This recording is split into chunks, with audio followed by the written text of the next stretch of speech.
Iran বিভিন্ন দেশকে সতর্ক করে বলেছে তারা যেন তেহরানের বিরুদ্ধে ওয়াশিংটনের শুরু করা অর্থনৈতিক যুদ্ধে অংশ না নেয়। যারা এতে অংশ নেবে তাদের শত্রু হিসেবে গণ্য করা হবে। গতকাল শনিবার এমন হুঁশিয়ারি দিয়েছে ইরান। বার্তা সংস্থা এএফপি এ খবর জানিয়েছে, ওয়াশিংটন বর্তমানে মিত্র দেশগুলোকে ডোনাল্ড ট্রাম্পের নতুন অভিযানে যোগ দিতে চাপ দিচ্ছে। লক্ষ্য হলো ইরানের অর্থনীতিকে পুরো বিশ্ব থেকে বিচ্ছিন্ন করে ফেলা। এর মধ্যে তেহরানের বিরুদ্ধে ওয়াশিংটনের যুদ্ধের 6 মাস পূর্ণ হতে চলেছে। ইরানের রাষ্ট্রীয় টেলিভিশনে দেওয়া এক ভাষণে দেশটির সর্বোচ্চ জাতীয় নিরাপত্তা পরিষদের প্রধান মোহসেন রেজাই বলেন, আমরা সব দেশের কাছে আহ্বান জানাচ্ছি, যুক্তরাষ্ট্রের শুরু করা এই অর্থনৈতিক যুদ্ধ আপনারা যোগ দেবেন না। তিনি আরো বলেন, আমাদের ওপর অর্থনৈতিক নিষেধাজ্ঞা আরোপে সরাসরি যে দেশই অংশ নেবে তাদের শত্রু হিসেবে গণ্য করা হবে।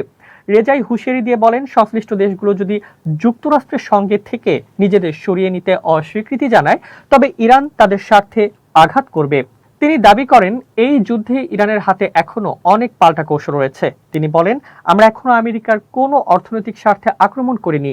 রেজাই হুঁশিয়ারি দিয়ে বলেন, এতদিন আমরা শুধু সামরিক ঘাঁটিতে হামলা চালিয়েছি, কিন্তু তারা যদি আমাদের উপর অর্থনৈতিক নিষেধাজ্ঞা চাপিয়ে দেয় তবে ইরানের আশেপাশে এবং বিশ্বের যেখানেই আমেরিকার তেল ও বাণিজ্যিক প্রতিষ্ঠান রয়েছে আমরা সেগুলোতে হামলা করব। তিনি আরো হুঁশিয়ারি দিয়ে বলেন, ট্রাম্প যদি কোনো পদক্ষেপ নেন তবে ইরানের পাল্টা আঘাত হবে ভূমিকম্পের মতো। ওয়াশিংটন অন্য দেশগুলোকে ইরানের অর্থনীতিকে এক ঘরে করার অভিযানে যোগ দেওয়ার আহ্বান জানিয়েছে। চীনকেও এমন আহ্বান জানানো হয়েছে। তবে চীনও এই প্রস্তাবের সমালোচনা করে বলেছে, আমেরিকার এই নিষেধাজ্ঞা মধ্যপ্রাচ্যের সমস্যার কোনো সমাধান করবে না।